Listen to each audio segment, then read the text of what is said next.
Shift ka ng pataas, kailangan mabilis ang galaw. Saka dapat accurate yung mga pasok.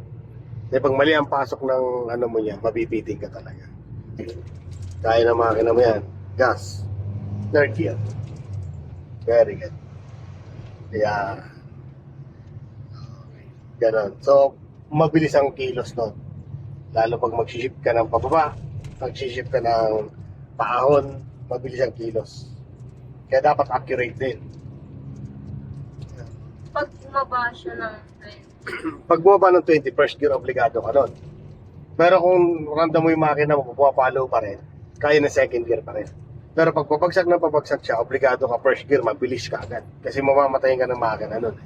Pwede siya ipa-first agad. Yes. Basta pumalo siya ng bababa sa 20. First Kahit gear nasa makina. third siya. Yes. Kahit nasa fourth gear ka, pumalo ng ano. Basta bahay-bahay yan eh. Ah. Kumbaga, yan, kagaya naka third gear ka ngayon kasi bahay niya yan eh. Basta kung anong takbo mo, yun ang gear mo. Kaya marami nagtatanong, ano yung dapat ang cambio pagpataas? Ay tanungin mo kung anong bilis mo. Kung anong bilis mo kasi naka-pattern talaga yan. Kasi di ko masasabi, dapat first gear. Eh, ang takbo mo 60, pataas ka. Hindi naman first gear yun. Di ba, fourth gear yun. No? Kaya kung anong takbo, yun ang cambio. Ha?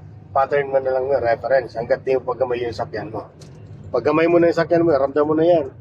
Yung paghirap ng makina mo, pag medyo kailangan ng cambio, nababa, o pataas.